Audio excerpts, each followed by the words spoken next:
The air is thick with the scent of burning sage. The rhythmic drumming pounds like a heartbeat against the darkness, and shadows dance against cave walls as figures cloaked in animal skins move with otherworldly grace.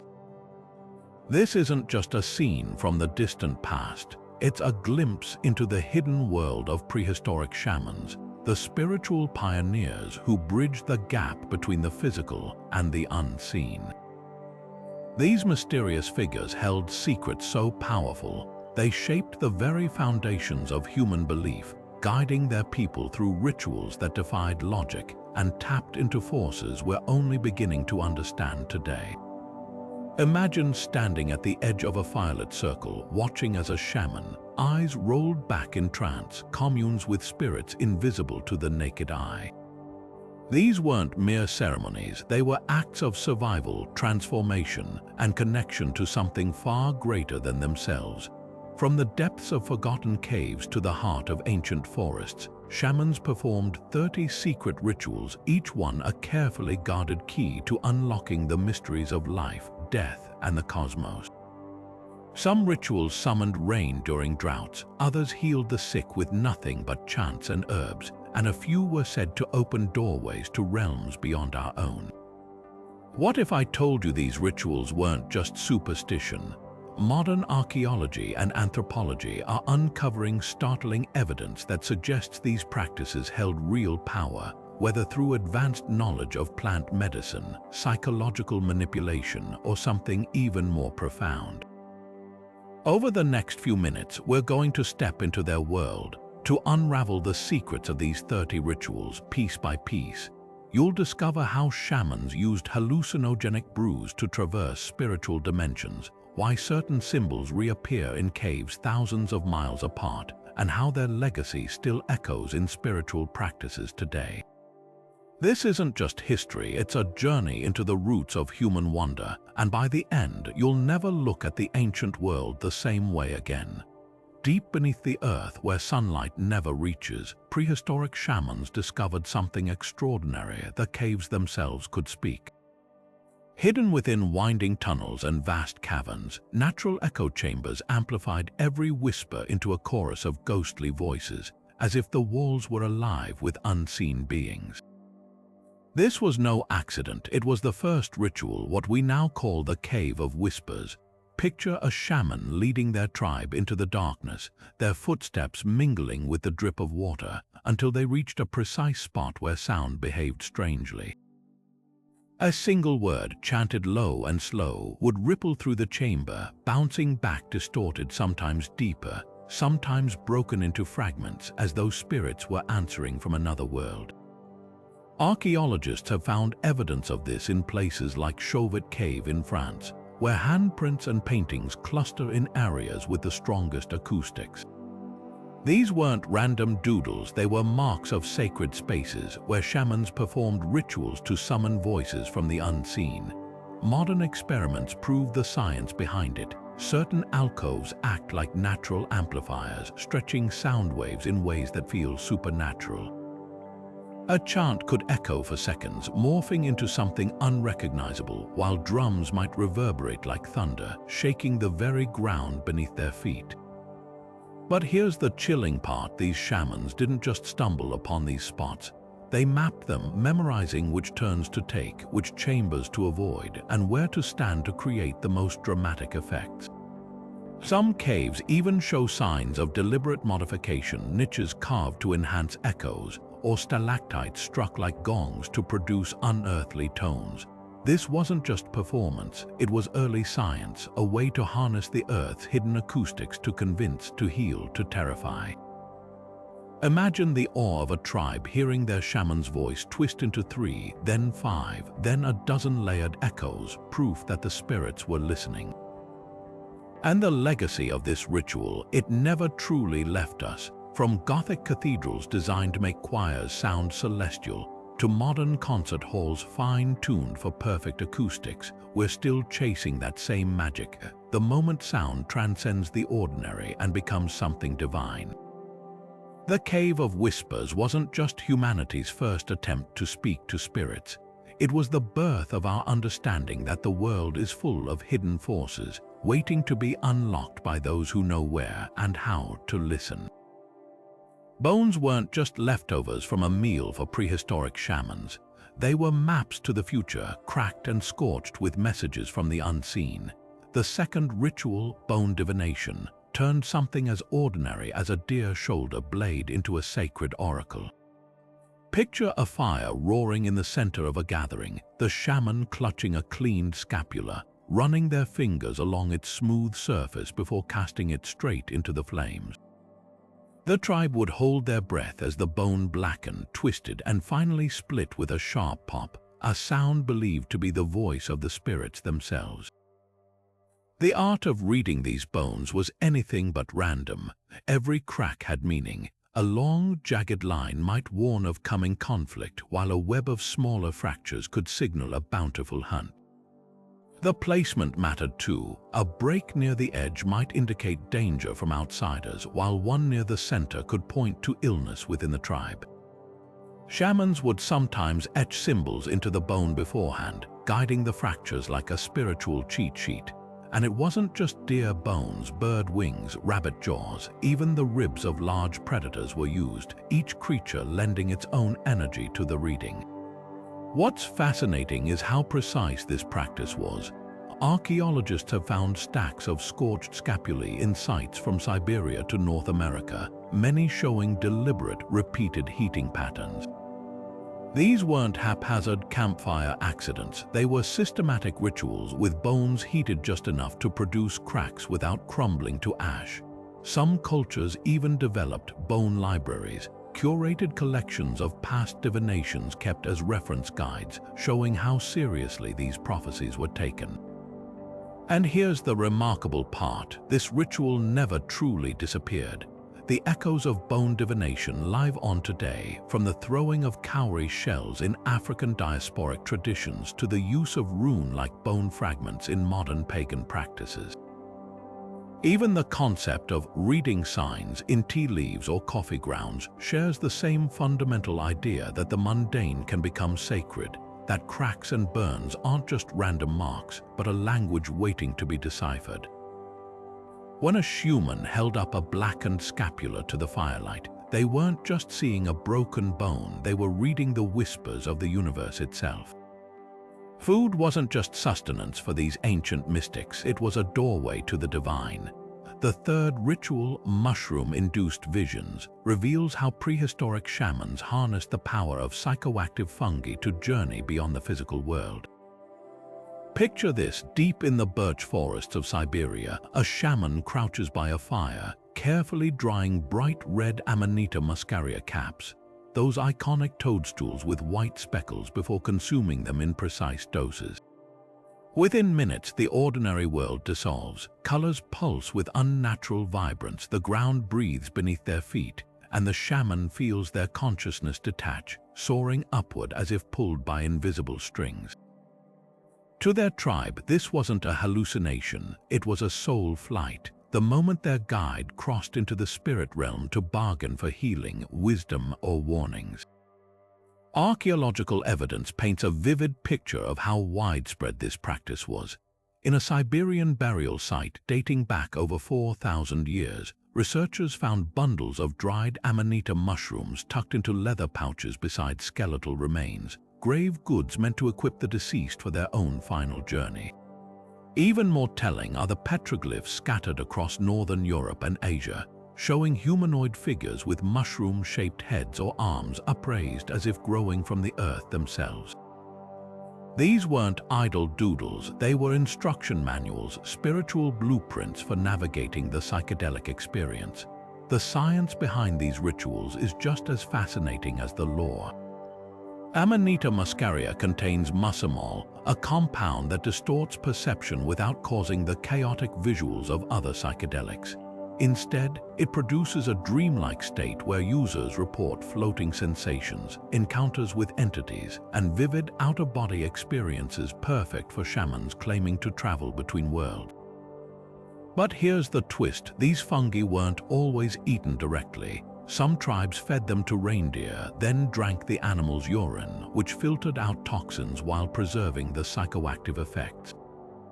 This wasn't reckless experimentation, it was refined pharmacology passed down through generations. The legacy of these rituals echoes far beyond prehistoric campsites. Scholars have traced striking parallels between shamanic visions and later religious experiences, from the flying reindeer of Siberian folklore to the symbolic mushroom motifs hidden in early Christian art. Even Santa Claus's red and white costume has been theorized as a cultural remnant of Amanita gifting shamans. Whether these connections are coincidental or proof of an unbroken spiritual thread is still debated. But one thing is certain: when a shaman returned from their mushroom journey with prophecies or cures, their people weren't just humoring superstition. They were witnessing the intersection of neurochemistry and transcendence, an ancient understanding that some truths can only be found when the mind steps beyond ordinary reality. The night sky wasn't just a canvas of stars for prehistoric shamans, it was a living clock, a celestial script waiting to be read. When the moon turned the color of rust, staining the darkness with an eerie glow, entire tribes would gather for the fourth ritual, blood moon ceremonies. These weren't casual observations of an eclipse, they were meticulously timed events, woven into the very fabric of spiritual life. Standing stones like those at Karnak in France or the ancient mounds of Ireland weren't just random monuments, they were lunar calendars in stone.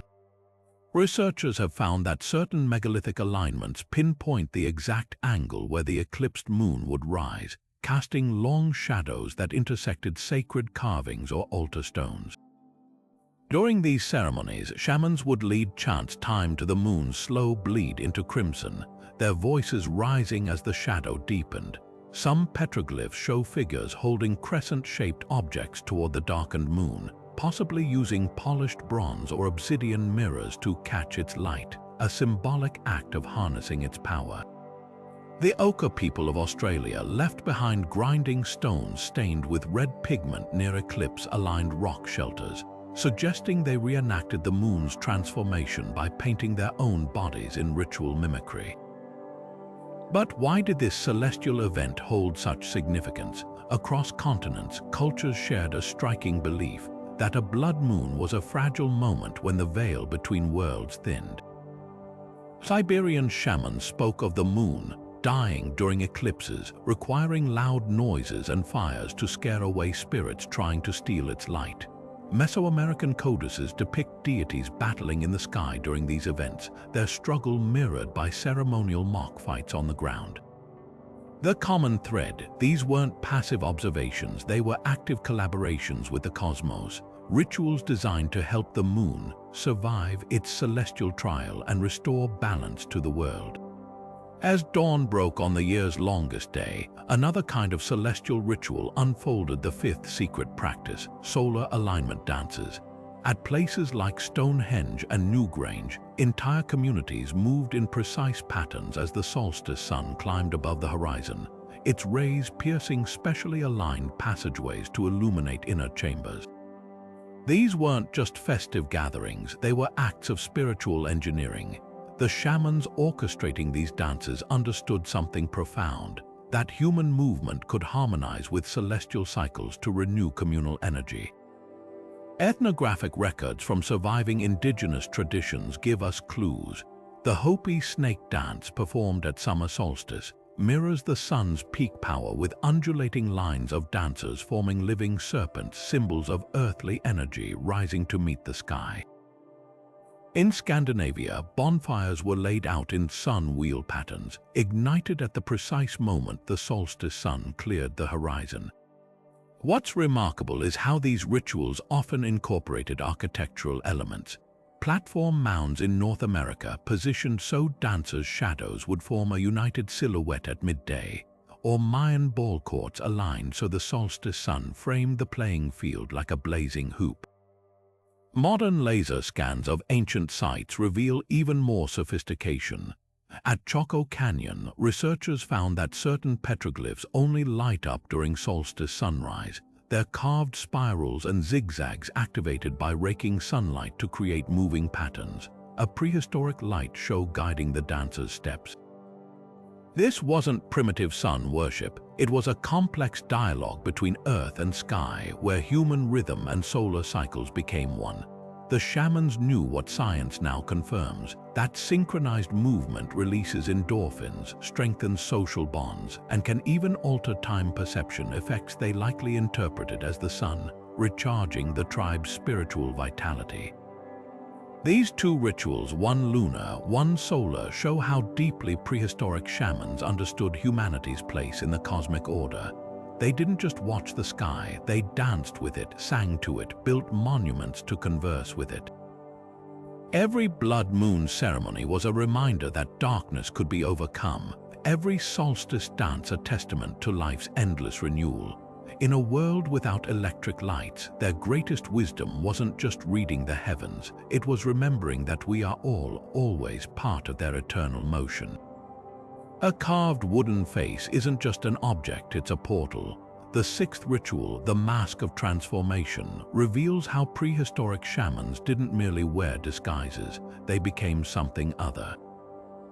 At sites like Göbekli Tepe in Turkey, archaeologists have unearthed stone pillars depicting humans with the heads of foxes, vultures, and scorpions, not as decorative art, but as frozen moments of sacred metamorphosis. These weren't costumes in the modern sense, they were vessels, conduits for forces beyond human understanding. Picture a shaman crouching in torchlight, securing the antlered skull of a stag to their head with strips of sinew. As the mask settles into place, their breathing changes, their posture shifts, no longer a person, but a living bridge between species. The power of these masks lay in their terrifying imperfection. Unlike today's smooth replicas, prehistoric transformations used real animal skulls with fur still clinging to bone, or wooden carvings deliberately distorted, one eye larger than the other, mouths frozen mid-snarl. At the Lepenski Ver site in Serbia, masks were found with hinged jaws that could snap open during rituals, making the wearer appear to speak with the creature's voice. Ethnographic studies of surviving indigenous traditions show similar details. The Yupik people of Alaska stitched tiny spirit windows, actual holes, into their masks so the shaman can peer into the spirit world, while the BWA of Burkina Faso create plank masks so heavy the wearer must move in jerky, inhuman motions. But why animals? The answer lies in what researchers call ecological empathy. Cave paintings worldwide show hybrids, human bodies with avian claws or cervid heads on bipedal figures, suggesting shamans didn't just mimic animals, they temporarily absorbed their essence. A wolf mask granted night vision for tracking lost souls. A bear's muzzle conveyed healing strength, while a bird's beak enabled flight to the upper worlds. At Çatalhöyük in Turkey, wall paintings depict masked figures surrounded by swarming bees, possibly documenting hallucinogenic honey rituals where shamans became pollinators, their movements mirroring the insects' darting patterns. Modern brain science offers a startling explanation. When test subjects wear ritual masks in controlled studies, EEG readings show heightened activity in the temporal lobe, the region associated with spiritual experiences and out-of-body sensations. It's as if the brain interprets the mask not as decoration, but as a new identity waiting to be inhabited. This neural switch might explain why mask traditions persist globally, from the animal-faced performers of Chinese Nuo drama to the sacred Kachina dolls of the Hopi. When a prehistoric shaman donned their mask, they weren't pretending. They were triggering a profound psychological shift, one that allowed their community to believe, if only for one night, that the impossible was breathing right before them. The most haunting evidence comes from sound. Replicas of bone and wood masks found in German peat bogs produce strange acoustic effects. Certain frequencies resonate inside them, creating a buzzing distortion to the wearer's voice. Combined with flickering firelight, this would make the shaman's words seem to come from everywhere and nowhere at once. Perhaps that's the ultimate secret of the Mask of Transformation. It wasn't about hiding the human, but revealing everything else the world could be. That moment when the antlers sway, the carved eyes catch the torchlight just so, that's when the past whispers that magic was never about trickery. It was about remembering how thin the line between human and wild truly is. Hunger wasn't starvation, it was revelation.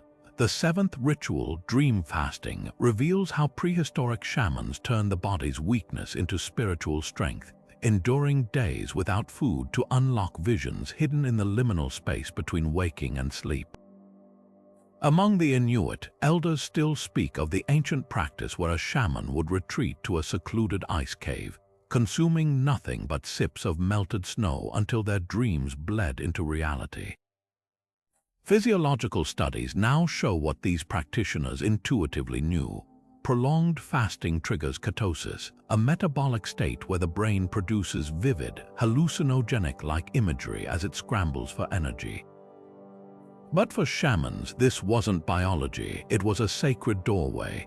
Cave paintings across Europe depict haunting scenes of these rituals. At Lascaux, a stick-figure human lies curled beneath a towering bison, their body emaciated, while swirling lines radiate from their head like thought bubbles made tangible. Archaeologists once interpreted these as hunting failures, until ethnographic comparisons revealed the truth. These were portraits of dreamfasters mid-vision, their collapsing bodies seen not as failure but as success. The Kwakiutl of the Pacific Northwest described it as the body staying behind while the soul walks. And Siberian shamans still teach apprentices to recognize the precise moment when hunger pains give way to floating sensations, signaling the dream state's arrival. The risks were as real as the rewards. Ice mummies like the 5,000-year-old man of Hoslabjok show signs of severe malnutrition alongside ritual tattoos marking them as spiritual practitioners. But the most compelling evidence comes from the accounts themselves. Yupik elders describe shamans returning from week-long fasts with impossibly accurate predictions, ice melt patterns, caribou migration routes, information they couldn't have known through ordinary means. Modern researchers attribute this to heightened sensory awareness during starvation, where subtle environmental cues, wind direction, animal sounds become magnified. Yet that doesn't explain the shared visions. Multiple fasters in separate locations reporting identical dreams of underwater cities or winged messengers, details later found in newly discovered caves hundreds of miles away. Contemporary science is only beginning to unravel these phenomena. Fasting triggers autophagy, where the body consumes damaged cells, perhaps explaining why many dream fasters described shedding old skins in their visions.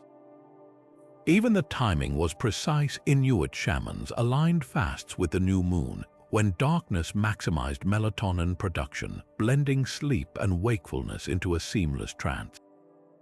Today, we catch whispers of this ritual in religious traditions from Lent to Ramadan, though few push to the edge where sustenance ends and the mind begins its surreal dance. When a prehistoric shaman emerged from their fasting cave, gaunt but radiant, they carried more than prophecies. They held proof that sometimes to see clearly, we must first empty ourselves completely. Fire wasn't just a tool, it was a test of the soul's strength. The eighth ritual, fire walking, separated true shamans from mere pretenders in the most visceral way possible. Across the globe, from the volcanic sands of Polynesia to the frozen tundras of Siberia, barefoot practitioners would stride across beds of glowing coals hotter than 700 degrees Celsius and emerge unscathed. Modern science explains this through the Leidenfrost effect, where brief contact with superheated surfaces creates a protective vapor barrier, but prehistoric cultures saw it differently. For the Kung people of the Kalahari, firewalking proved a shaman's ability to negotiate with the spirit of flame itself, their unburned feet serving as physical contracts of protection. Archaeological evidence reveals the staggering psychological weight of these trials. In Bulgaria's Durankulak complex, stone footprints carved near thermal springs show precisely where shamans were expected to walk. their sizes notably larger than average, possibly to accommodate protective padding of wet leaves or clay. Yet the real secret wasn't in the feet but the mind. Amazonian shamans still perform firewalking rituals after consuming ayahuasca, their altered states allowing them to disregard pain signals that would cripple an unprepared initiate. This merging of pharmacology and physics created the ultimate spectacle, a human who could dance where others would scream. Water demanded a different kind of surrender. The ninth ritual, breath hold ordeals, pushed shamans beyond human limits in icy lakes or submerged caves. The armor divers of Japan preserved remnants of this practice, where women trained to hold their breath for minutes while collecting a balloon were believed to channel sea spirits. But prehistoric versions were far more extreme. At Lake Titicaca, underwater archaeologists found stone weights tied with reed ropes likely used to sink shamans into the frigid depths for ritual drownings that stopped just shy of death. These weren't reckless tests of endurance. Maori tradition describes whale diving, where shamans would hyperventilate then submerge for impossible durations, their slowed heartbeats mimicking hibernating animals. Modern freedivers achieve similar feats through the mammalian dive reflex, but prehistoric cultures interpreted this biologically triggered calm as spiritual purity. The most chilling evidence comes from peat bogs across northern Europe, where bog bodies like the 2,000-year-old Toland man show signs of ritual drowning, their relaxed facial expressions suggesting they entered the water willingly, perhaps in shamanic trances. When storms threatened starvation by ruining crops or preventing hunts, shamans turned to the 10th ritual, wind summoning. Unlike fire and water trials, this was an act of sonic manipulation. At Ireland's seed fields, researchers discovered aligned stones that amplify specific frequencies when struck, tones matching the natural resonance of human vocal cords during chanting.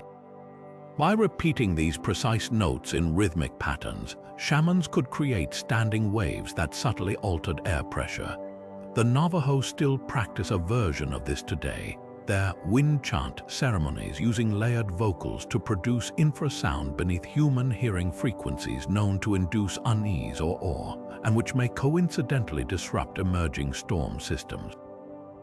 Petroglyphs from the American Southwest show figures with unnaturally distended cheeks, possibly depicting the exaggerated breathing techniques needed for these chants. Even more remarkably, acoustic analysis of Paleolithic caves like France's Rouffignac reveals chambers where certain tones cause wind-like drafts, as if the earth itself breathes in response. These elemental trials weren't just displays of power, they were early science experiments proving that humans could converse with nature itself.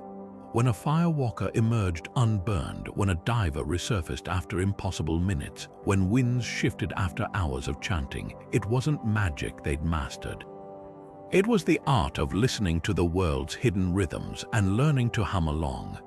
The dead weren't gone, they were hungry. The 11th ritual, the ancestor feast, transformed ordinary meals into sacred bridges between the living and the departed.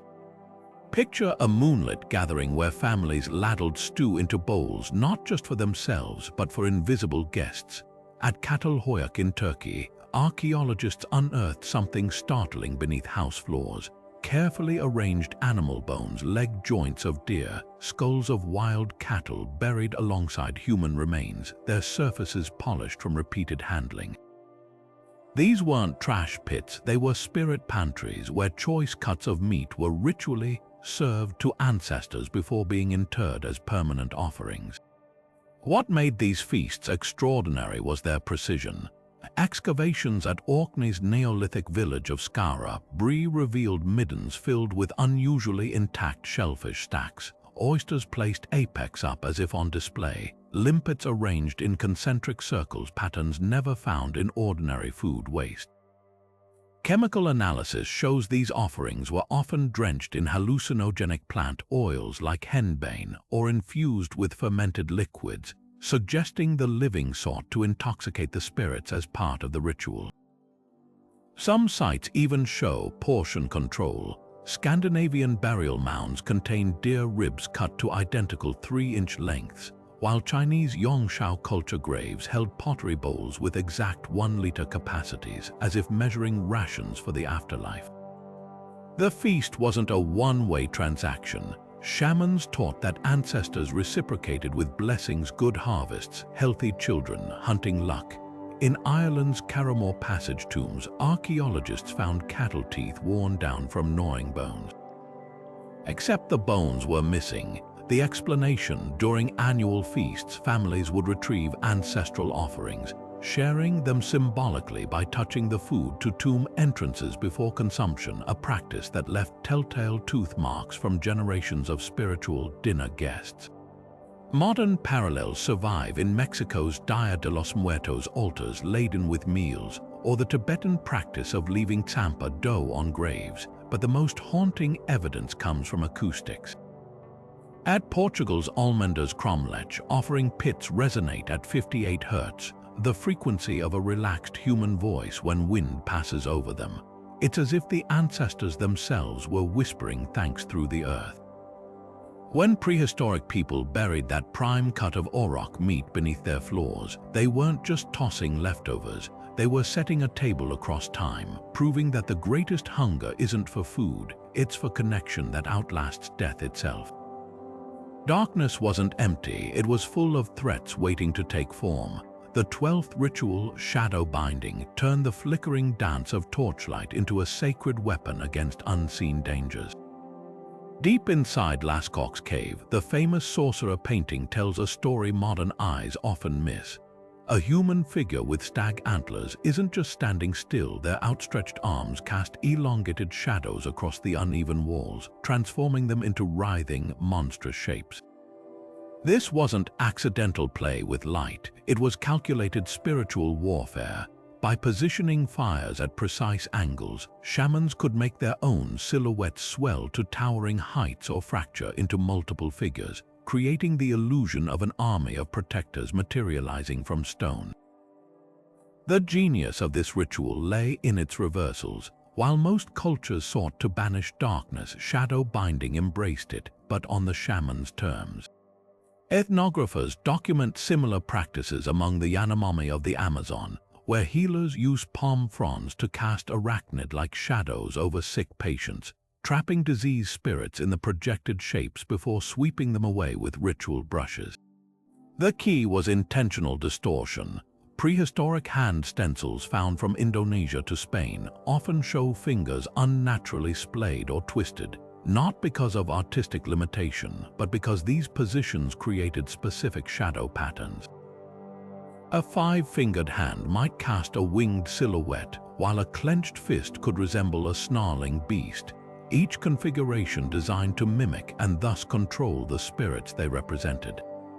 Archaeo-optics research reveals even deeper sophistication. At Spain's Altamira cave, scientists recreated prehistoric torch placements and discovered something astonishing. Certain painted bison appear to charge when flames move past them, their legs seeming to animate in the flickering light. But the true mastery appears in the negative spaces, the blank walls between artworks where shamans stood. Their moving shadows would briefly merge with static paintings during the torch's swing, creating fleeting moments where human and beast became one hybrid entity. Imagine watching your shaman's shadow fuse with a cave bear depiction, their combined form rippling across 15 feet of limestone, physical proof they commanded the very spirits that haunted their people's nightmares. Modern psychology sheds light on why this worked. The pareidolia effect hardwires our brains to see faces and figures in random patterns, but prehistoric shamans weaponized this instinct. When a flickering shadow momentarily resembled a predator, the tribe didn't see coincidence, they witnessed their shaman wrestling that spirit into submission. Some petroglyphs even show shamans mid-ritual with lines radiating from their hands to surrounding shadows, effectively tethering the darkness to their will. The ritual's legacy lingers in traditions like Balinese wayang puppetry, where shadow play still serves spiritual purposes, or in the Celtic belief that tangled knotted designs could trap evil by mimicking chaotic shadow webs. What makes shadow binding so profound isn't just its theatricality, but its revelation about early human cognition. These shamans didn't just fear the dark, they hacked it, using the first projection technology to turn their greatest vulnerability into a tool. Every wavering silhouette proved that even formless threats could be given shape, manipulated, and ultimately defeated. In a world where night meant danger, they taught their people this radical idea. Sometimes, to conquer your monsters, you must first give them a body you can grab onto. The drum wasn't just an instrument, it was a vehicle. The 13th ritual, the drum journey, reveals how prehistoric shamans crafted sound into a bridge between worlds, using rhythms so precise they could literally reshape consciousness.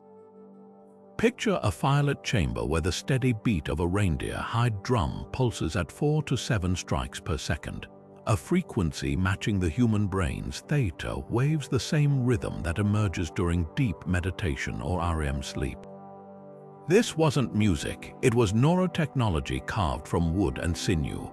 Archaeologists have unearthed drums from Siberia to Scandinavia showing astonishing consistency in design. Frames exactly 14 inches in diameter, the ideal resonance chamber for low-frequency tones, with handles worn smooth from generations of grip. Some bear microscopic indentations where shamans attached bone or teeth as weights, fine-tuning the drum's balance to maintain perfect tempo for hours. The most telling detail, leather strikers found in peat bogs, their surfaces polished shiny on one side from thousands of repetitive impacts, proof these weren't occasional tools but extensions of the shaman's own body. The science behind these rituals is just as compelling. Modern studies with electroencephalograms show that exposure to 4 to 7 Hz frequencies triggers synchronization of neural activity across brain regions, a state where critical thinking dims and vivid imagery floods the mind. Siberian shamans called this the riding the drum trance, describing sensations of soaring over landscapes or tunneling through earth as the beat continued. Remarkably, cave paintings often depict this experience literally. At Sweden's Nämforsen site, human figures are drawn mid-air above drum motifs, their bodies elongated as if in motion. But the true genius lay in communal entrainment.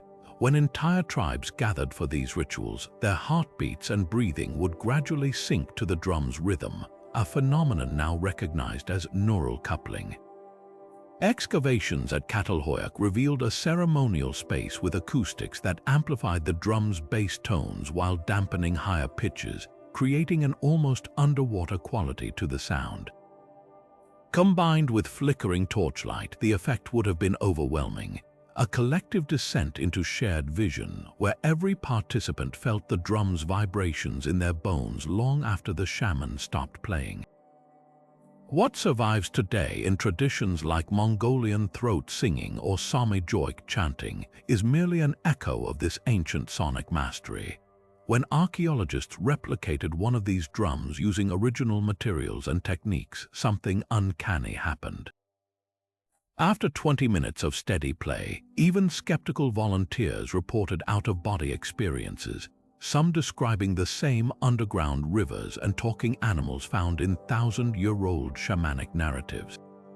Perhaps that's the greatest revelation of the drum journey. Rhythm wasn't just a tool for altering minds. It was a map drawn in sound, guiding entire communities to places just beyond ordinary perception. A freshly carved spearhead wasn't considered complete until it had taken its first sacred bath. The 14th ritual, petrification rites, transformed ordinary weapons and tools into something supernatural through the alchemy of water and stone. Across Europe's mineral springs, places like England's Bath or Switzerland's Latine, archaeologists have hauled up hundreds of artifacts crusted with bizarre mineral deposits. These weren't weapons lost by careless hunters, they were offerings deliberately sunk into the bubbling waters, left to acquire what shamans called the stone skin. The process was anything but random. Chemical analysis reveals these objects were submerged at precise depths where hot springs' mineral content was highest, often just below visible vent openings where calcium carbonate or silica crystallized fastest. Some blades show signs of being wrapped in plant fibers before immersion, creating patterned mineral growth resembling scales or feathers when unwrapped weeks later. The effect was startling, a razor-sharp bronze dagger emerging looking like some primordial fossil, its surface glittering with crystalline teeth. But why petrified tools?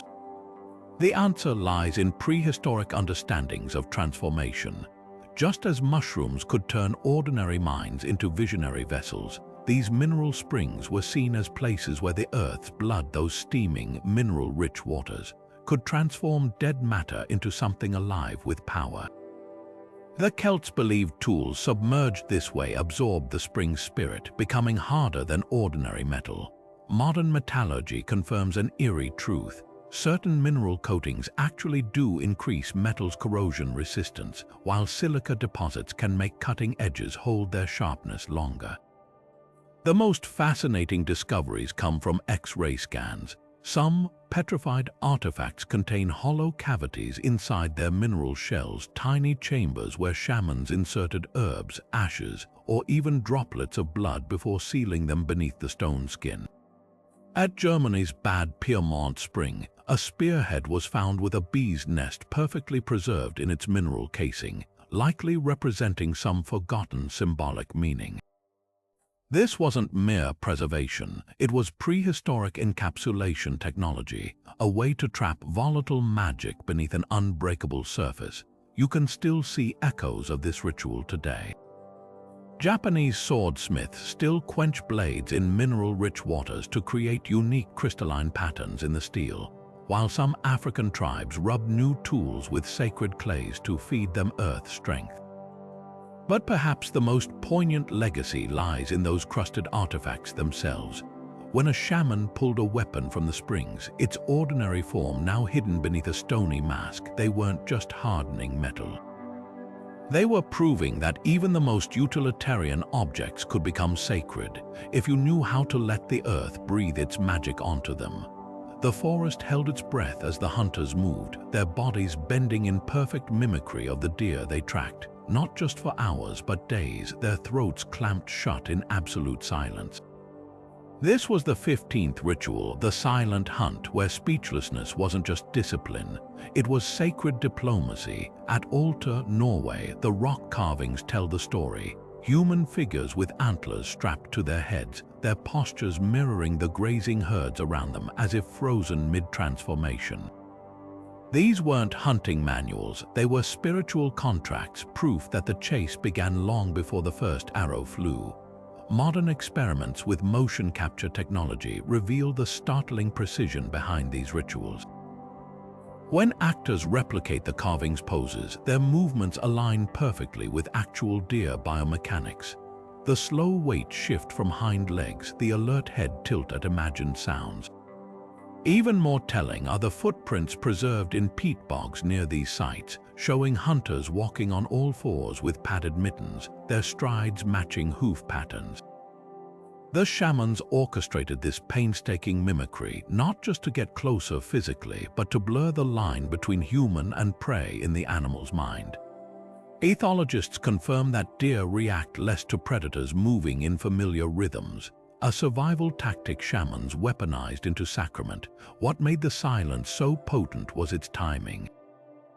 Mesolithic hunting camps like Sweden's Skateholm show evidence of seasonal speech abstinence. Adolescent initiates wearing bone clamps between their teeth during rites of passage, while elders communicated solely through gesture. The goal, to attune hunters to subtler cues, the way a twig's snap carried differently before rain, or how a wolf's howl could signal a herd's location without a single word being spoken. Some petroglyphs even depict hunters with hands pressed to their throats, a universal gesture still used today by Arctic peoples to indicate listening to the land's voice. The negotiation with animal spirits happened in those wordless hours.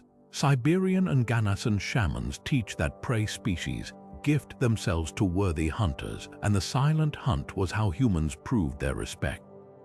Cave paintings across Europe show deer bending their necks toward human figures, not in submission but as equals meeting at a shared waterhole. At Finland's Estuvansalmi site, red ochre handprints overlay older elk images, suggesting shamans signed these spiritual agreements literally by hand. Archaeocaustics uncovers the ritual's most haunting layer. Certain rock art panels, when struck, produce frequencies matching deer vocalizations, low grunts at 20 Hz, well below human hearing but detectable as vibrations. By drumming these tones during the hunt's finale, shamans may have triggered the deer's own alarm calls, herding them toward waiting spears without a single shouted command. The lesson was clear: true mastery wasn't force but fluency in the unspoken language of the wild. When a hunter finally broke their days-long silence with the kill's ritual cry, it wasn't victory they announced, it was gratitude echoing across millennia. Life began and ended in red ochre's sacred stain. The 16th ritual, birth rubbing, marked every newborn's entrance into the world with a startling act. Elders would grind iron-rich ochre between their palms, then press the rust-colored powder into the infant's skin until their tiny limbs gleamed like the dawn.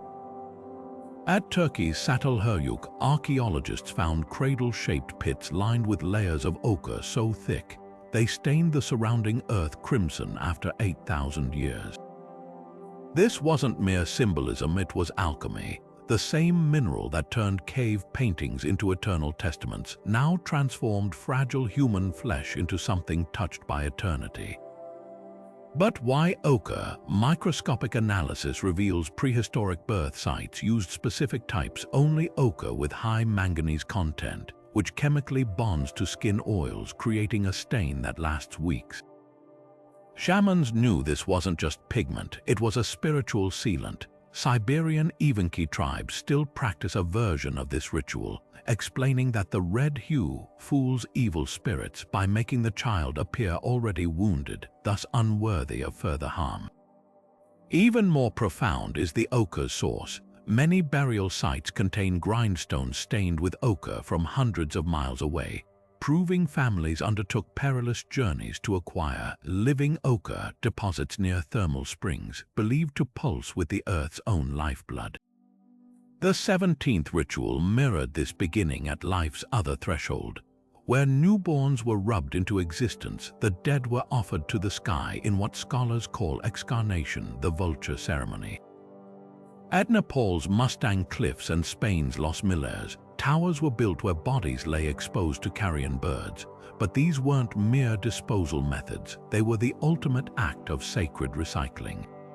Petroglyphs from these sites show vultures with human limbs dangling from their beaks, not as gruesome scenes but as celebrations of continuity. The bones, picked clean and gleaming white, would later be crushed into ritual paints or amulets, completing the cycle from flesh to artifact to ancestor. What linked these two rituals was the spiral. From Malta's hypogeum to Newgrange's entrance stones, the same triple spiral symbol appears at both birth and death sites, a prehistoric barcode for liminal states. Neuroscience offers a startling explanation. This particular spiral pattern, when viewed in flickering torchlight, induces mild trance states ideal for transition rituals. But to shamans, it represented something deeper, the moment when one state unravels so another can begin. At birth sites, spirals were drawn with the ochre-rubbed hand's first imprint. At death sites, they were carved where the last vulture took flight. Modern genetic analysis reveals an astonishing connection between these practices. DNA extracted from ochre-stained birth artifacts in France matched that found in bone amulets at nearby excarnation sites, proving families literally carried their ancestors into new lives. When a shaman pressed ochre into a wailing infant's skin while chanting names from generations past, they weren't just performing ritual. They were weaving an unbroken thread between the raw and the cooked, the fresh and the fossilized, the first breath and the last sigh. The vulture's feast wasn't an ending, it was the necessary hollowing that made new vessels for returning souls. In this sacred symmetry, every death became raw material for birth, and every birth carried the weight of those who'd walked the spiral before. A meteorite wasn't just a rock from the sky, it was a frozen piece of the storm itself. The 18th ritual, Weather Stones, reveals how prehistoric shamans turned celestial debris into living talismans, harnessing what they believed were fragments of the god's anger or favor. The 30,000-year-old Venus of Willendorf, that iconic palm-sized figurine with exaggerated curves, may hold clues to this practice. Recent mineral analysis shocked researchers. Her material matches no local quarries, but bears a striking resemblance to impact glass from meteor strikes hundreds of miles away. This wasn't just art, it was portable weather magic carved from a substance that had literally fallen from the heavens during some ancient cataclysm. The ritual's power lay in sympathetic connection. Just as a shaman's drum mimicked thunder, these stones became conduits to the skies they'd fallen through. At Poland's Mamutowo site, archaeologists found meteorite fragments deliberately placed in clay pots alongside carvings of lightning bolts, miniature storm batteries kept in sacred huts. The process was meticulous. Some stones show polishing marks only on one side, always the face that would point toward approaching bad weather, as if to catch the tempest before it arrived. Others, like the 2,000-year-old Thunderstone of the Ojibwe, were periodically anointed with bear fat to feed their power, creating a greasy patina that still glistens today. Modern spectroscopy uncovers even deeper sophistication. The Bronze Age Nebra sky disk, once dismissed as decorative, contains gold inlays with a nickel-gold ratio found only in rare palisite meteorites, a deliberate choice suggesting these artisans could distinguish meteorite types by their effects. Contemporary Siberian shamans still classify weather stones by fracture patterns, spiderweb cracks for summoning rains, smooth surfaces for clearing skies. The most compelling evidence comes from Africa's Kalahari, where certain meteorites emit ultrasonic pulses when heated, frequencies known to affect atmospheric ionization. Whether by accident or design, these shamans were tapping into forces science is only now beginning to measure. The ritual's legacy lingers in unexpected places. Medieval churches often embedded meteorites in their walls as thunder charms, while Japanese Shinto shrines still house octahedral iron meteorites as sacred intermediaries. When a prehistoric shaman held aloft a pitted black stone still warm from its cosmic descent, they weren't just wielding a symbol. They gripped something that had screamed through the very storms they sought to control, a piece of the infinite made small enough to hold in trembling human hands. The earth didn't just rumble, it roared with the voice of gods. The 19th ritual, the voice of the volcano, transformed eruptions into sacred conversations, where plumes of ash became divine handwriting and lava flows the trembling hands of deities. At Çatalhöyük in Turkey, just 70 miles from Mount Hassan's smoldering peak, archaeologists uncovered frescoes showing the volcano not as a threat, but as a living entity, its slopes painted with gaping mouths and its smoke rendered as speech scrolls, like a giant whispering secrets to those brave enough to listen. These weren't mere artworks, they were ritual blueprints for interpreting the mountain's moods. Shamans in volcanic regions developed astonishing methods to decode these messages. They'd climb sulfur vents hours before eruptions, inhaling fumes that induced trances while the ground trembled beneath them. Modern toxicology explains why sulfur dioxide at low doses causes euphoria and vivid hallucinations, visions prehistoric cultures interpreted as direct communion with the mountain spirit. At Nicaragua's Masaya volcano, indigenous records describe the breathing tubes, where shamans inserted hollow reeds into fumaroles to siphon diluted gases, creating a controlled high that made the earth's words intelligible. The same practice appears in Hawaiian chants referencing the drunkards of Peel, who staggered from steam vents clutching prophetic revelations. What made these rituals so potent was their timing. Catalhoyuk shrines contain layers of volcanic ash mixed with crushed obsidian, a deliberate concoction spread on floors before ceremonies. When dampened, this paste released trapped sulfuric compounds, creating a creeping fog that pooled at ankle height. Wall paintings show shamans standing ankle-deep in these clouds, their lower bodies seemingly dissolved into the mist while their upper halves remained clear, a living metaphor for straddling worlds. The most compelling evidence comes from sound. Volcanic regions have unique acoustics. Low-frequency infrasound from magma movement resonates through bedrock at precise frequencies. At El Salvador's Joya de Serene, a village frozen in volcanic ash, archaeologists found drums tuned to these subterranean pulses 18 inches in diameter, the exact size needed to amplify the Earth's vibrations.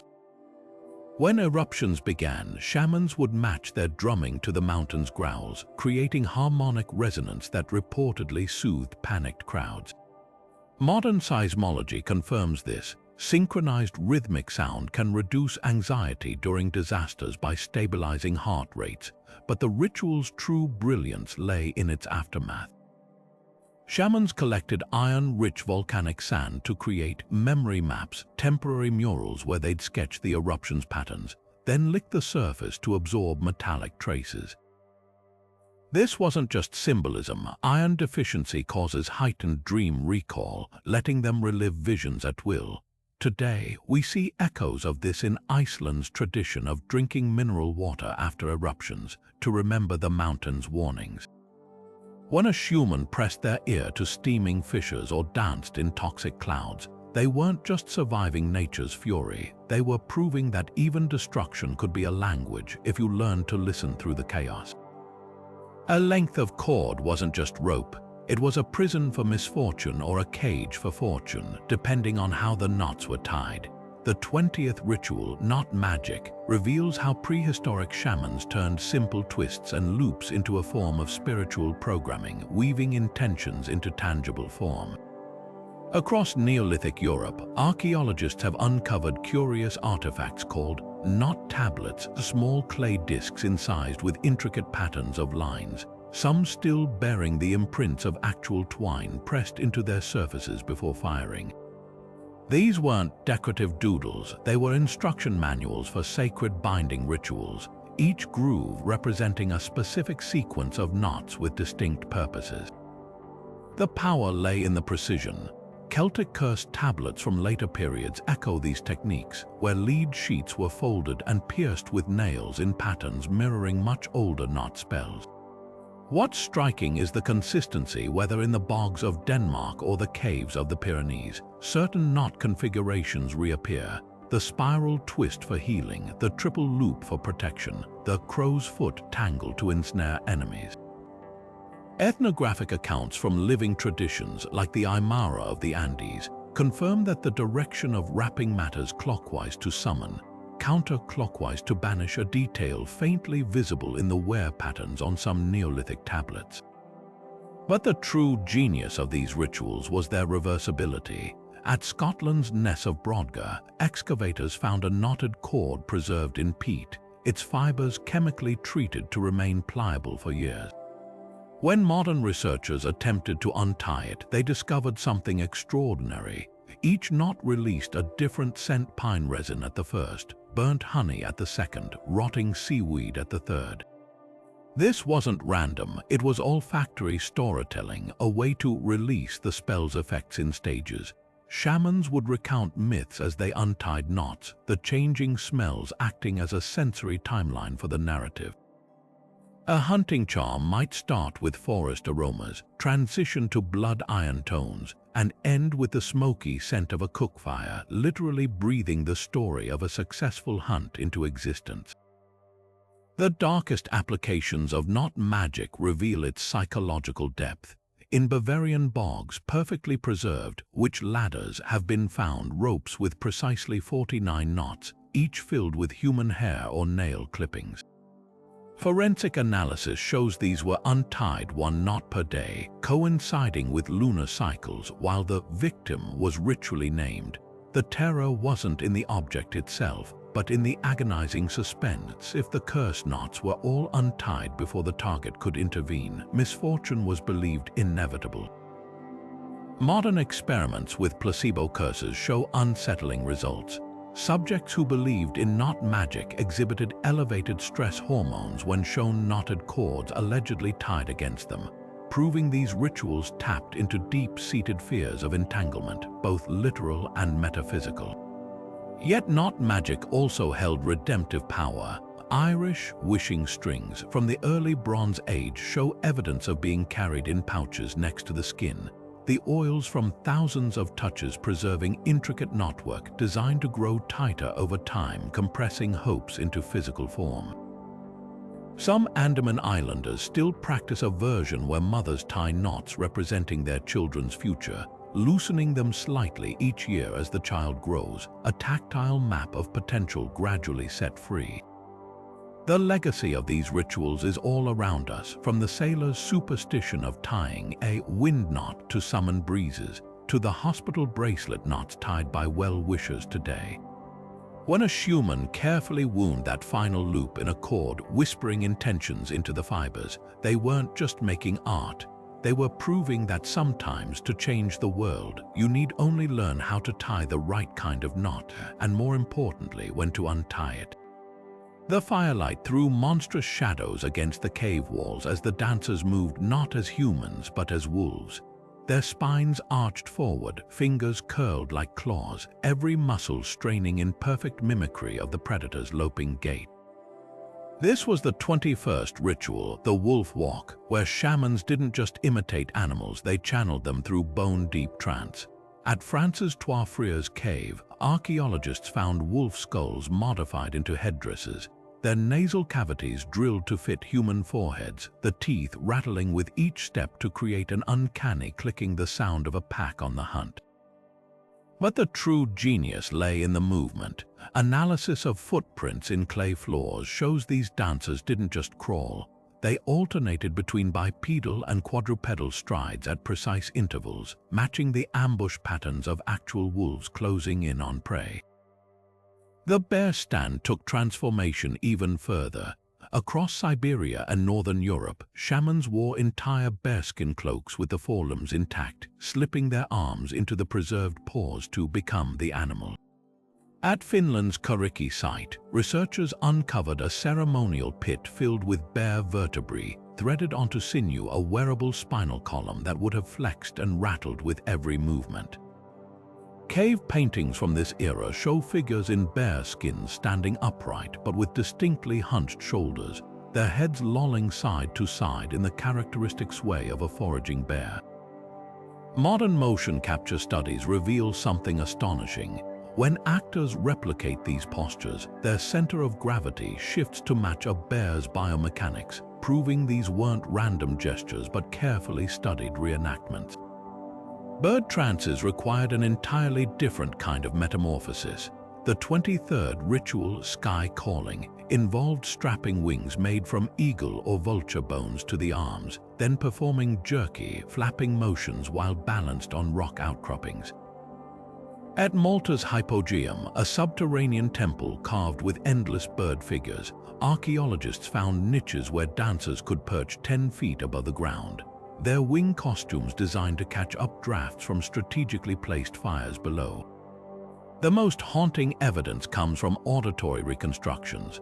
When bone flutes found at these sites are played in these chambers, they produce frequencies that mimic bird distress calls, suggesting shamans didn't just look like birds, they sounded like them too.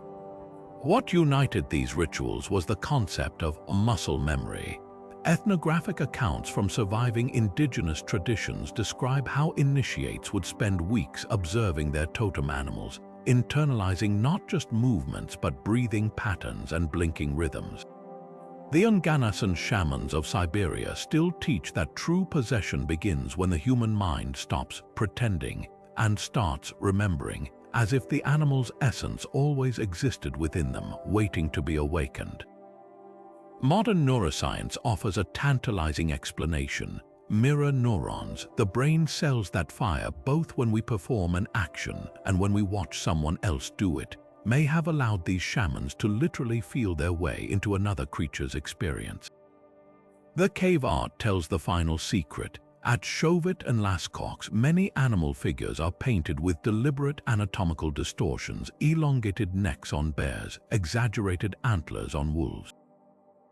These weren't artistic mistakes, they were maps of the trance state. When contemporary dancers attempt these postures while monitored by EEG machines, their brainwaves show spikes in parietal lobe activity, the region responsible for body perception. In other words, the distortions in the paintings may reflect how the shamans actually experienced their bodies during possession, their senses convincing them they were growing tails, shrinking limbs, or developing wings. To wear the wolf's skull wasn't just disguise, to strap on the bear's spine wasn't just costume, to flap the bird's wings wasn't just performance. These rituals were prehistoric virtual reality, a way to step outside human limitations and for a few breathless hours know the world through claws, fangs, and feathers. When the final drumbeat faded and the dancers collapsed onto the cave floor, they didn't just return with stories. They carried the unshakable certainty that the boundaries between species were never as solid as they seemed.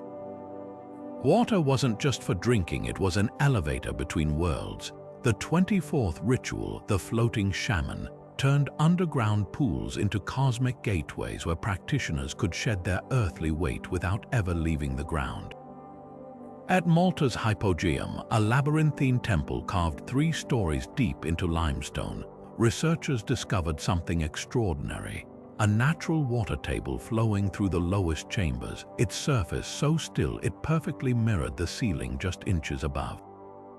Here, shamans would float in complete darkness, their ears submerged, their bodies suspended in the warm, mineral-rich water, not swimming but lying utterly motionless as if dead.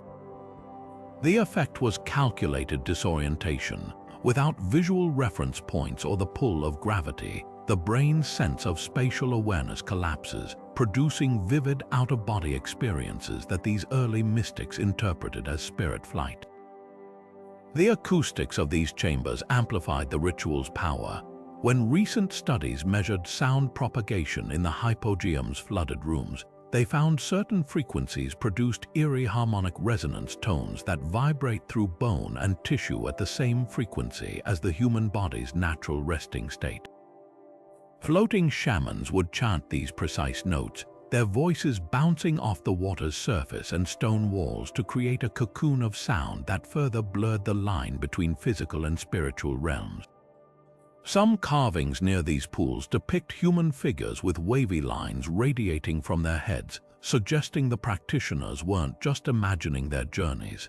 They were documenting the exact vibrational patterns that facilitated them. But the true genius of this ritual lay in its staging. The water's salinity was carefully manipulated with dissolved salts to achieve neutral buoyancy, a trick modern float tanks only rediscovered in the 1950s. Archaeologists found grindstones nearby with traces of magnesium sulfate, the same compound used in today's sensory deprivation therapy. Even the temperature was controlled. Hearths positioned above the chambers gently warmed the water to match human skin temperature, creating the illusion that the body's boundaries were dissolving.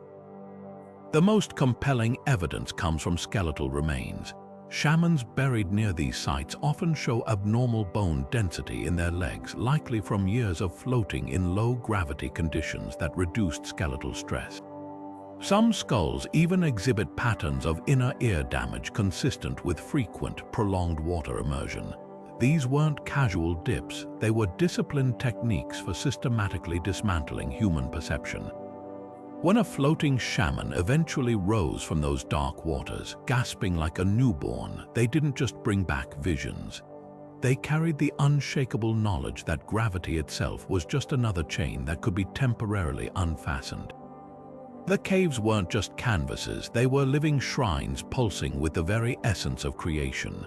The 25th ritual, blood painting, transformed the most sacred human fluid into eternal art, where handprints and animal outlines weren't merely drawn in ochre, but animated with the iron-rich vitality of menstrual or sacrificial blood.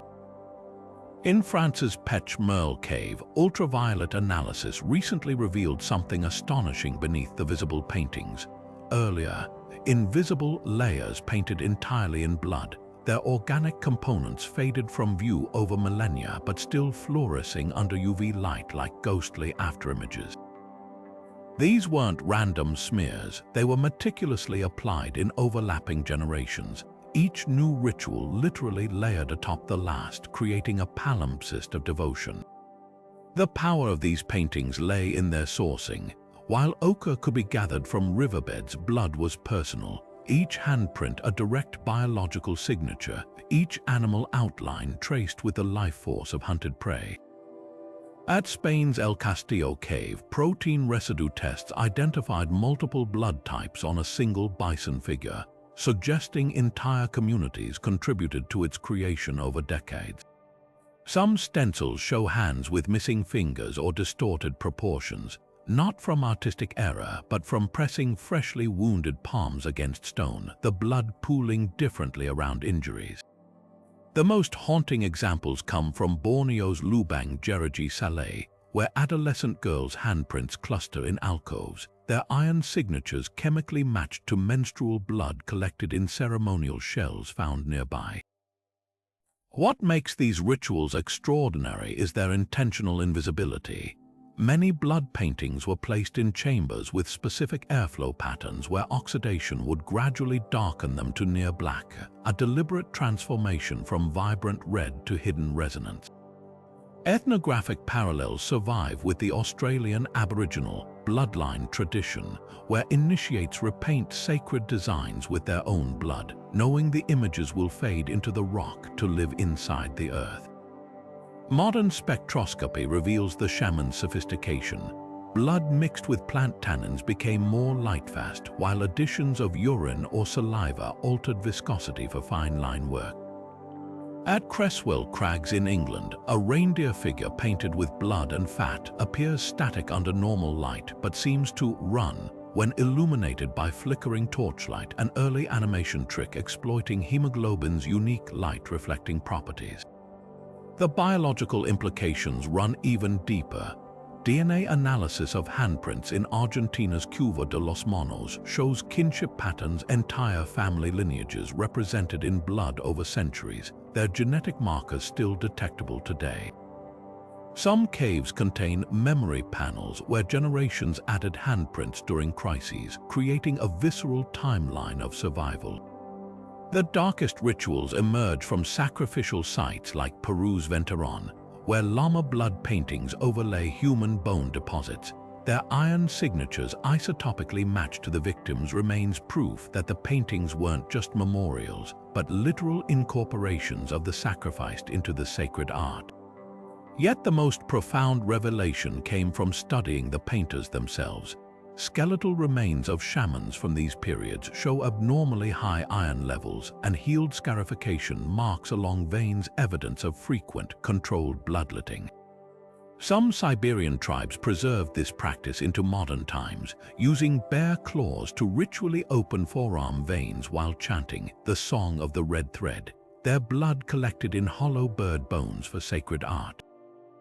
When a shaman pressed their bleeding palm against that cold cave wall, leaving a mark that pulsed crimson in the torchlight before slowly vanishing into the stone, they weren't just making art. They were weaving their very life force into the fabric of the earth, a covenant written in hemoglobin that declared, "We were here, we mattered, and our essence will never truly fade." Silence in the cave wasn't peaceful, it was the calm before the storm. The 26th ritual, the Night of Screams, turned darkness and disorientation into the ultimate crucible for aspiring shamans. Deep within Romania's Unveil cave, archaeologists uncovered blindfolds woven from bat skin, still stiff with ancient sweat, alongside scattered bones arranged in spiraling paths. These weren't random debris, they were the remains of an initiation so grueling, even seasoned hunters feared it. Picture a novice, hands bound, led barefoot over uneven stone, their only guide the erratic drip of water echoing off cavern walls until, without warning, a conch shell would blast beside their ear, followed by the shriek of a bone whistle, the crash of a drum, all magnified by the cave's natural acoustics into a cacophony meant to shatter composure. The terror was meticulously engineered. At France's Cagnac Cave, researchers mapped clusters of stalactites that produced distinct tones when struck, middle C near the entrance, rising to piercing F sharp deeper in. Shamans would station assistants along these paths, creating a disorienting sound corridor where noises seemed to leap from every direction. Skeletal remains from these sites show a pattern. Initiates who passed often had thickened ear bones, suggesting repeated exposure, trained their brains to filter chaos, a prehistoric form of neural rewiring. But the true test came after the noise. Blindfolds removed, initiates would face the cave's mirror, a pool of obsidian black water so still it reflected their own haggard expressions under flickering torchlight. Siberian traditions describe this moment as meeting the shadow self, where exhaustion and terror stripped away pretense. Some caves preserve the evidence in handprints on walls, prints with unnaturally splayed fingers, as if the initiates had braced themselves against revelations far worse than any physical trial. Modern psychology recognizes this as extreme sensory deprivation followed by overload, a technique still used in special forces training, but prehistoric shamans took it further. At Cresswell Crags, one chamber contains a single stalagmite worn smooth at chest height. When struck, it vibrates at a frequency that triggers the vestibular system, inducing vertigo even in stillness. Here, disoriented initiates would be shown paintings that seemed to move in the shaky light, their compromised balance making the images dance uncontrollably. Past this, and you weren't just proving courage, you were learning the first rule of shamanism. Reality is fragile, and the true test is keeping your mind intact when the world refuses to hold still. The most chilling artifacts come from Germany's Hohlfels cave, tiny flutes carved from swan bones, capable of producing sounds at the threshold of human hearing. Played in sequence, these create an infrasonic hum that vibrates the sternum, mimicking the sensation of a growl building in one's own chest. Initiates reported feeling possessed, their very bodies betraying them with noises they didn't make. Those who didn't break under this auditory assault emerged with a grim understanding. The scariest screams weren't in the cave, they came from within. And if you could face both without flinching, you might just be ready to guide others through their own darkness. The night sky wasn't the only place where stars could be caught. Sometimes they danced on human skin. The 27th ritual, Star Sand, reveals how prehistoric shamans turned bioluminescent plankton and meteorite dust into living celestial maps, painting the cosmos directly onto initiates' bodies. At Portugal's Almenda's Cromlech, archaeologists discovered grinding stones stained with both marine phytoplankton and iron-nickel particles, a luminous paste that would have glowed faintly blue in darkness before fading at dawn. These weren't decorative body paints, they were tactile astronomy lessons, with each glowing dot representing stars from constellations now lost to time. The process was astonishingly precise. By mixing crushed meteoritic dust high in phosphorescent minerals like autunite with the sticky gel from bioluminescent dinoflagellates, shamans created a paint that remained visible for exactly as long as the corresponding stars remained above the horizon. Cave paintings in Spain's Cueva de la Pasiega show figures with dotted lines connecting their shoulder to hip, mirroring the arc of the Paleolithic Great Elk constellation. Modern chemists replicating the formula found the glow duration varied predictably based on plankton concentration, allowing shamans to set star maps that faded in sync with the real sky's rotation. But the true magic lay in the alignment. At Brittany's Karnak stones, researchers found shallow basins where initiates would lie supine while shamans traced star patterns on their torsos using feather quills. The basin's curvature perfectly matched the night sky's dome, so when the painted person sat up, their body became a living planetarium. the Pleiades cluster hovering at their navel, the winter solstice sun positioned over their heart. Some participants' skeletons show unusual manganese deposits along the ribs, likely from years of absorbing star mapping paints during these rituals. The most haunting evidence comes from sound. Star sand ceremonies weren't silent. Bone flutes found at these sites produced tones matching the natural resonance frequency of meteoritic iron when struck, creating an eerie, singing effect as the body paints dried. Siberian shamans still speak of the melody of falling stars, claiming certain meteorite fragments hum when placed on bare skin. Science confirms this. Nickel-iron alloys vibrate at specific frequencies when exposed to body heat, meaning those initiates weren't just wearing the stars, they were literally harmonizing with them. What began as practical astronomy evolved into something transcendent. In Australia's Northern Territory, elders recall ancestors who painted star sand maps before walking vast distances at night, their bodies serving as compasses where glowing dots aligned with terrestrial landmarks. An initiate might follow the Southern Fish constellation on their thigh until its brightest star matched a distant mesa's silhouette, guiding them safely through featureless desert. The ritual's legacy survives in traditions like Hindu ritual body art or Polynesian navigation, tattoos permanent echoes of that ancient practice where for one luminous night, the universe wasn't just above people. It lived on their skin, pulsed with their breath, and faded only when the real stars themselves surrendered to dawn. The shaman's body lay cold and stiff, their breath undetectable, their pulse vanished, yet 3 days later, they awoke with a gasp, clutching stories of the afterlife.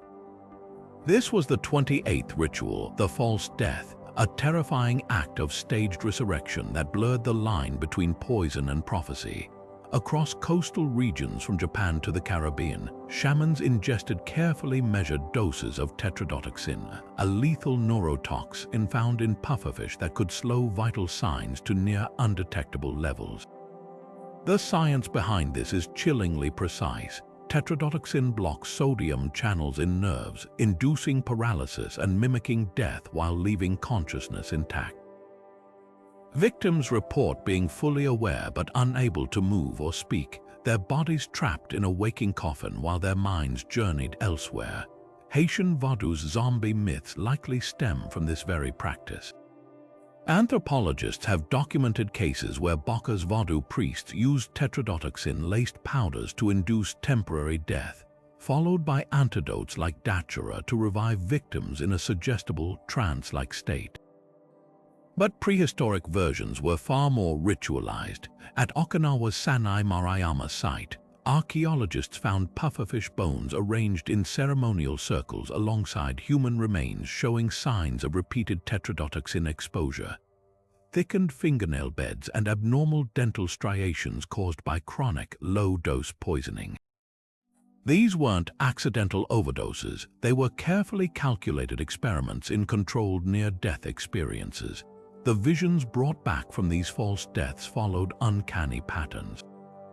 Cave paintings from South Africa to Patagonia depict similar scenes: floating tunnels of light, faceless beings offering warnings or gifts, landscapes with distorted proportions. Modern neuroscience explains these as oxygen deprivation hallucinations, but prehistoric cultures interpreted them as literal journeys to the spirit world. The most compelling evidence comes from Inuit shamans' accounts, which describe the Bone Shore, a transitional realm where the living and dead conversed, with details matching near-death experiences reported today. What made the ritual truly revolutionary was its aftermath. Shamans who survived multiple false deaths developed bizarre physiological adaptations. Their hands and feet often bore scars from burial bindings, proof they'd been interred alive, while their teeth showed grooves from biting down on leather straps during paralysis. Some skeletons even exhibit fused vertebrae from lying rigid for days, their bodies literally remolded by the experience. Yet the greatest transformation was psychological. These survivors didn't just describe the afterlife, They carried its weight in their posture, their speech, their unblinking stare, a haunting certainty that death was not an end, but a doorway they'd learned to crack open at will. The ritual's darkest legacy lingers in the zombie folklore it inspired. When a Haitian victim revived from tetrodotoxin poisoning stumbled through villages with the vacant gaze of the returned, they weren't just terrifying symbols, they were living proof that the oldest shaman's secrets had survived, twisted but unbroken. Every gasping resurrection, every wide-eyed account of the spirit world, whispered the same unsettling truth. Sometimes to truly live, you must first convince the world you've died. The dead couldn't speak, so the shamans gave them crystals to sing instead. The 29th ritual, Echo Burials, reveals how prehistoric mystics turned geology into a kind of spiritual recording device, embedding quartz clusters with corpses to preserve their essence in resonant stone. At Newgrange in Ireland, archaeologists found something unsettling beneath the massive entrance stone, a sunken chamber lined with hundreds of fist-sized quartz crystals, each positioned to direct sound toward the central tomb. These weren't decorative offerings, they were acoustic traps designed to capture and replay the voices of the departed. The science behind this is startlingly precise. Quartz is piezoelectric. It generates tiny electrical charges when mechanically stressed, like sound waves passing through it.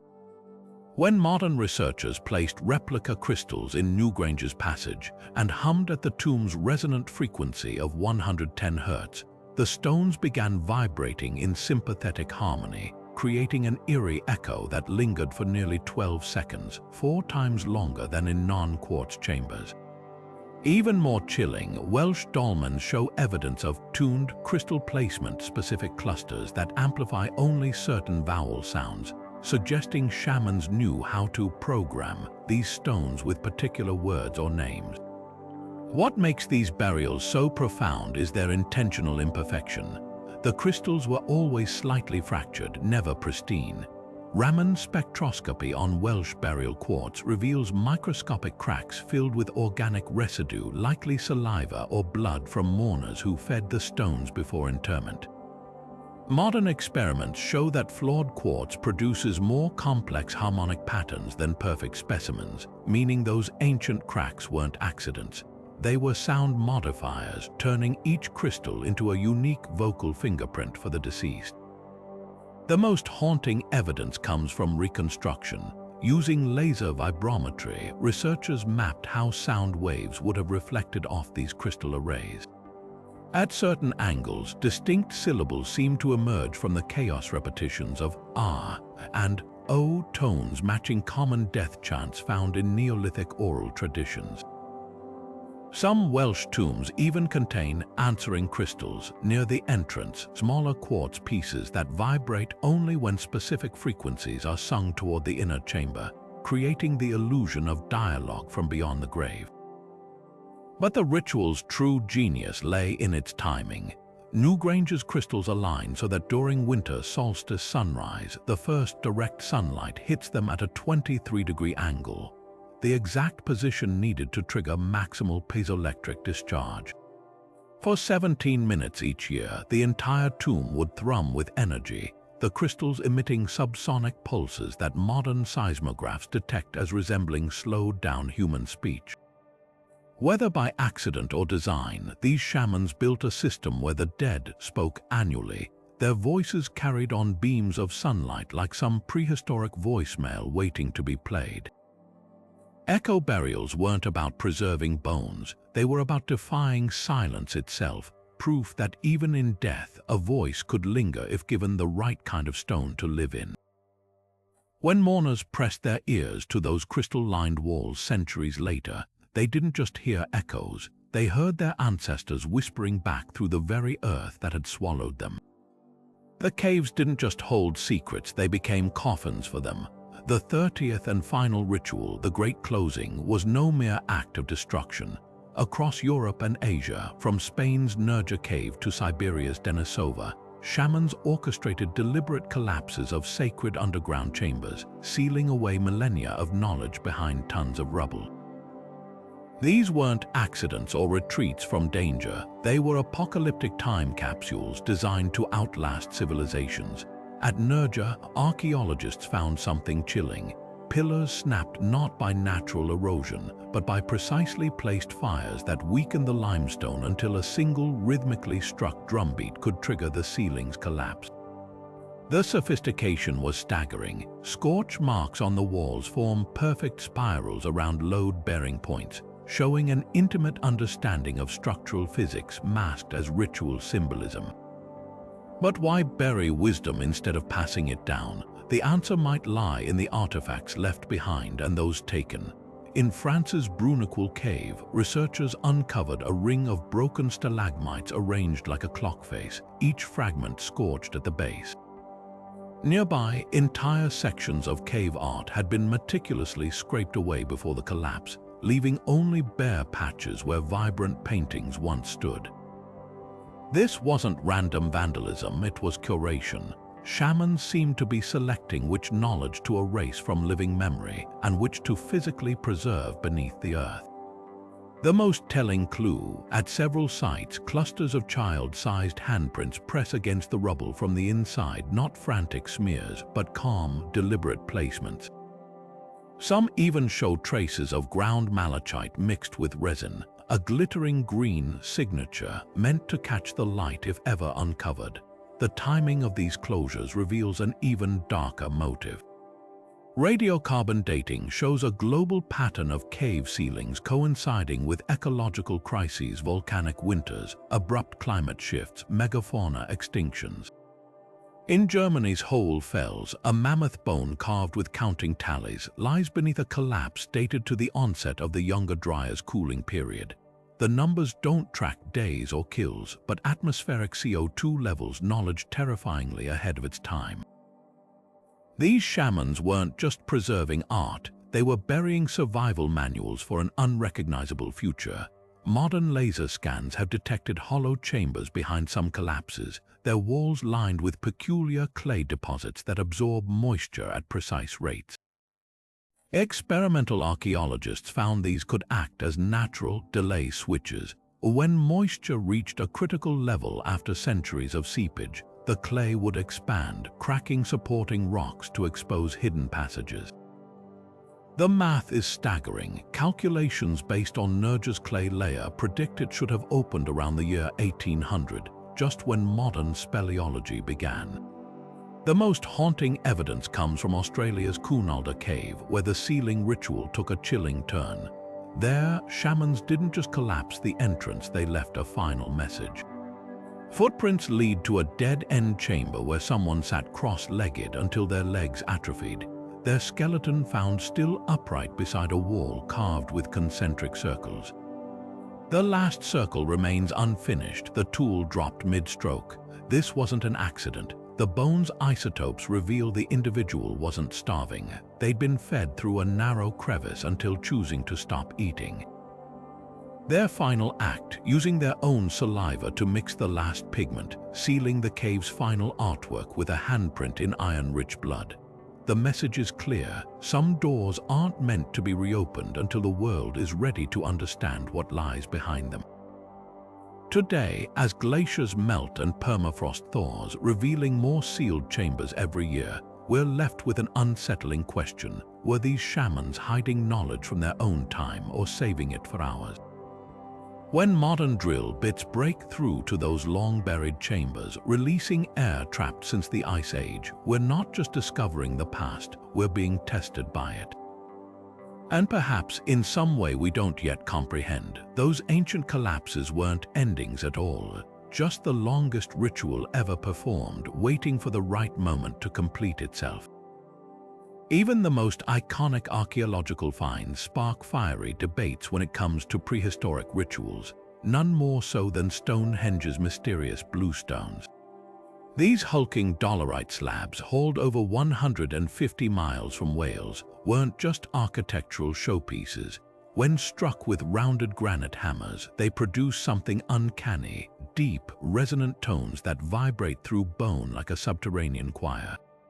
Some researchers argue this was no accident that Neolithic shamans used these singing stones in sonic rituals, their low-frequency pulses inducing trance states in gathered crowds. Modern experiments show blue stones emit frequencies between 30 and 40 Hz, a range known to alter brainwave patterns and create sensations of awe. But skeptics counter with a practical theory. Maybe the stones were chosen simply because they fracture predictably into straight pillars. Yet how do we explain the hammer marks found exclusively on the blue stones, not the larger sarcens? These precise impact points suggest deliberate, repeated striking, not quarrying accidents, but ritualized music making etched into stone over generations. Then there are the Venus figurines, those palm-sized statues of voluptuous women that appear across Europe from France to Siberia. For decades, archaeologists assumed these were fertility totems, their exaggerated breasts and hips representing ideal motherhood. But recent discoveries complicate that view. At Germany's Hohlfels cave, a Venus was found buried beside a shaman's toolkit, her body incised with ochre-stained spirals matching those on nearby drum fragments. Even more telling, many figurines show no signs of wear from handling, as you'd expect with devotional objects. Instead, their backs are flattened, as if designed to press against surfaces, perhaps as teaching aids for childbirth, or even as ritual stamps to leave imprints in sacred clay. The most provocative theory comes from isotope analysis. Several Eastern European Venus figures contain traces of hallucinogenic mushrooms within their crevices, suggesting they weren't just symbols, but vessels for psychoactive substances used in trance ceremonies. The controversy grows deeper when we examine context. At Çatalhöyük in Turkey, a Venus was discovered beneath a house floor, surrounded by 763 obsidian blades, a number that precisely matches the site's lunar calendar cycles. Was she a celestial map, her curves mirroring moon phases, or consider the Malta Venuses from Siberia, carved from mammoth ivory with detachable heads?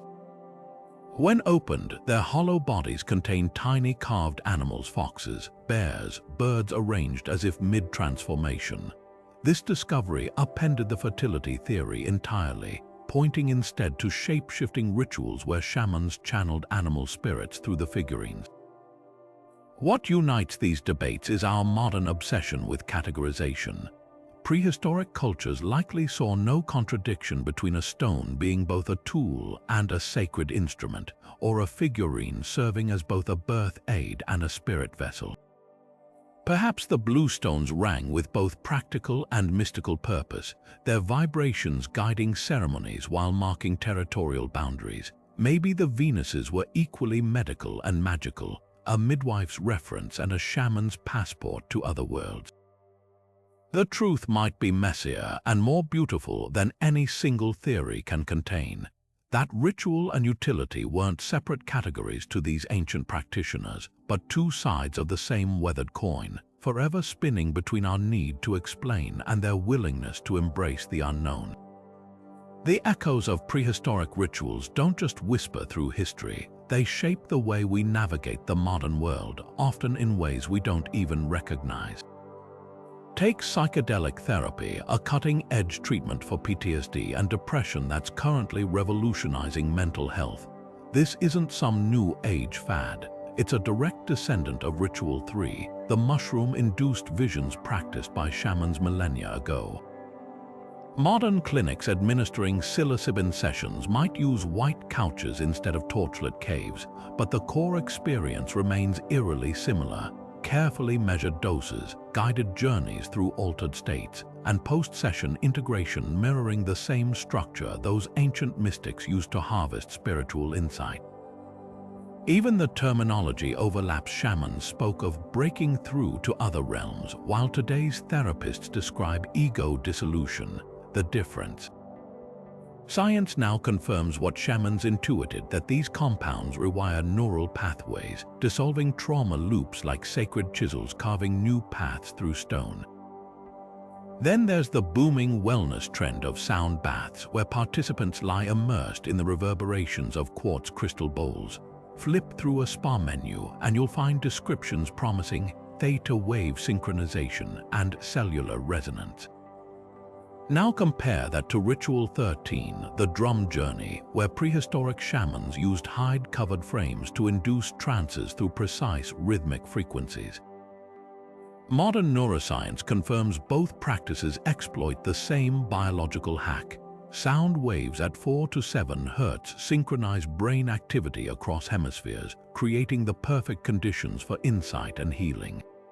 The tools have evolved titanium singing rods instead of reindeer hide drums, but the intention remains unchanged: to wield vibration as a bridge between the mundane and the transcendent.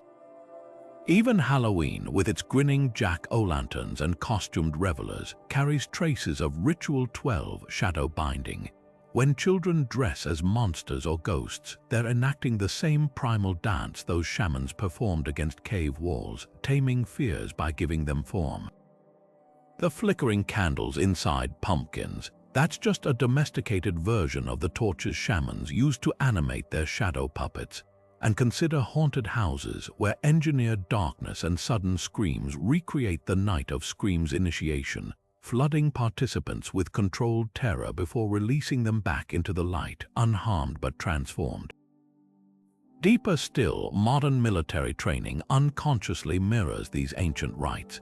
Special forces units use sleep deprivation and sensory overload to break down recruits, just as shamans did in their caves, knowing that shattered perceptions rebuild sharper minds. Even corporate retreats employ trust falls and obstacle courses that harken back to the wolf walk, pushing participants to inhabit unfamiliar roles. The technology changes, but the human need for ritualized transformation remains wired into our DNA. Perhaps most surprisingly, climate activists today channel the spirit of the Weatherstones ritual without realizing it. When protesters glue themselves to paintings or block traffic, they're enacting a modern version of sympathetic magic, using dramatic physical acts to symbolically halt the destructive forces they oppose. It's the same principle Siberian shamans used when they anointed meteorites to divert storms, believing small, focused actions could ripple into larger change. From virtual reality therapy simulating out-of-body experiences to the resurgence of forest bathing as an antidote to modern stress, these rituals haven't vanished. They've simply traded antler headdresses for lab coats, torchlight for LED screens. The vessels change, but the thirst remains. Every time someone sits in a float tank seeking clarity or burns sage to cleanse a room, they're reaching back across millennia, joining hands with those who first discovered that healing isn't found in defiance of our nature, but in surrender to its oldest rhythms. Not every shaman walked the razor's edge between worlds. Some walked a tightrope of deception. While many rituals stemmed from genuine spiritual belief, archaeology reveals clever trickery woven into ceremonies designed to awe tribespeople.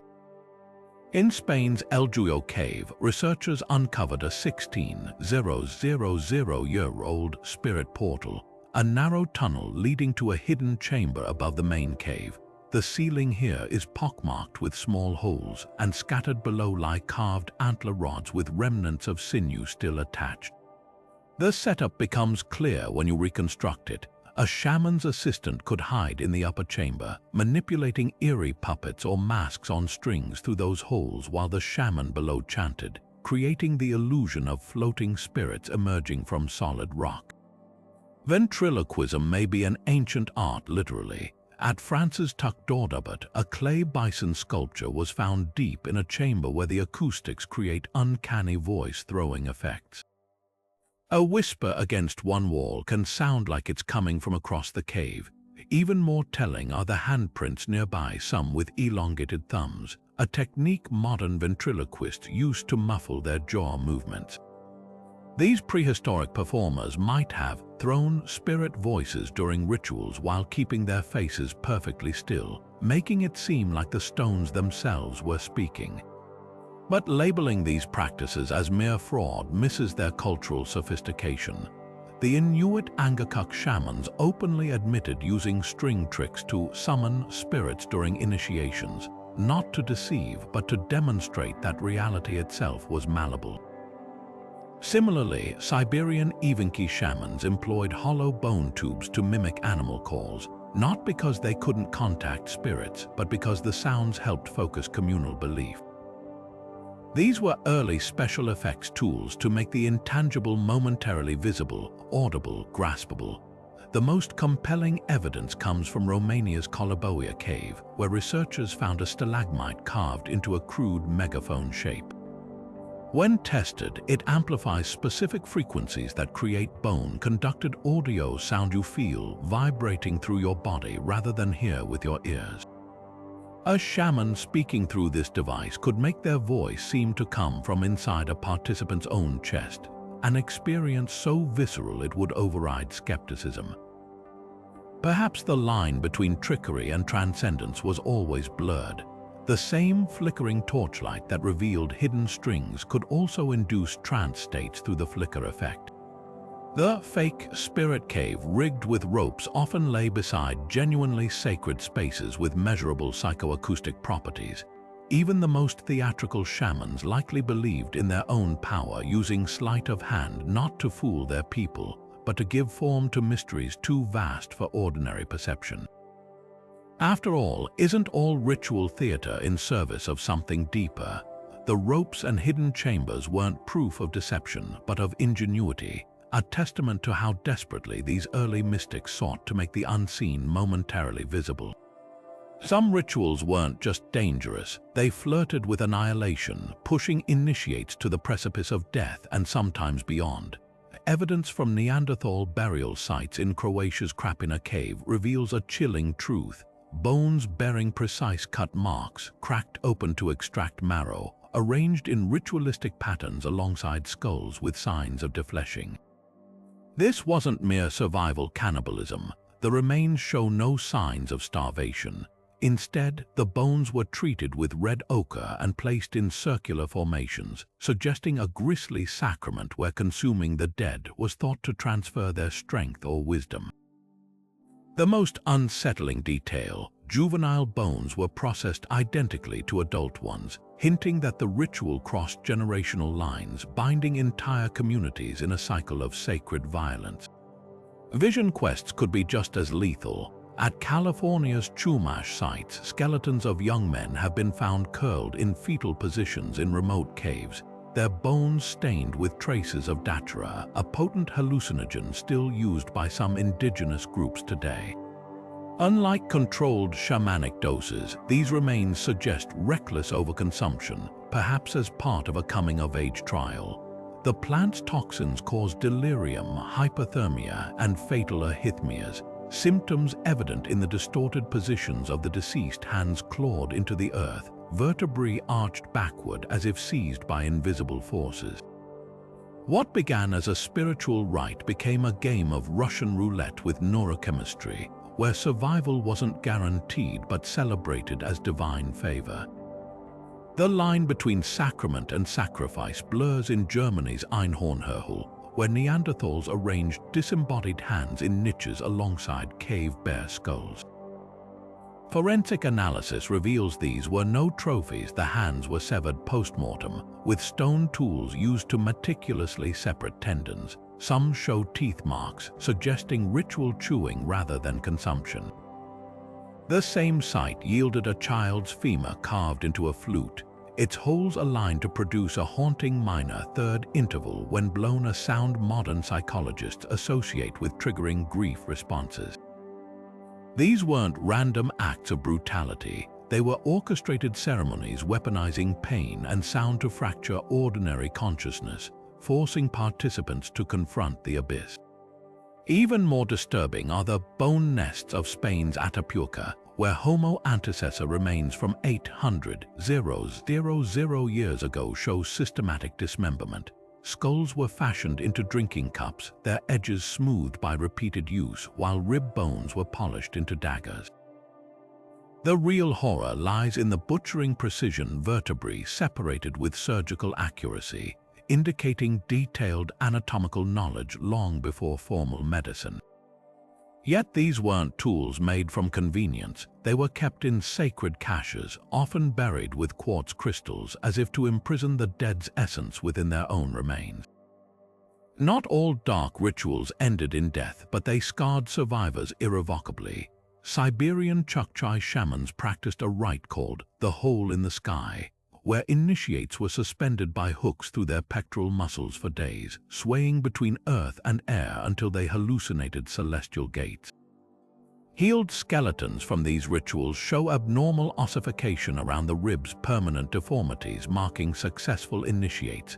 Similar scarring appears in Peruvian mummies, their skulls drilled with precise holes while still alive, likely to relieve demonic pressures causing madness. These weren't mere superstitions, they were early neurosurgery, trading agony for perceived spiritual clarity. The darkest rituals shared a common thread. They weaponized the body's limits to force transcendence.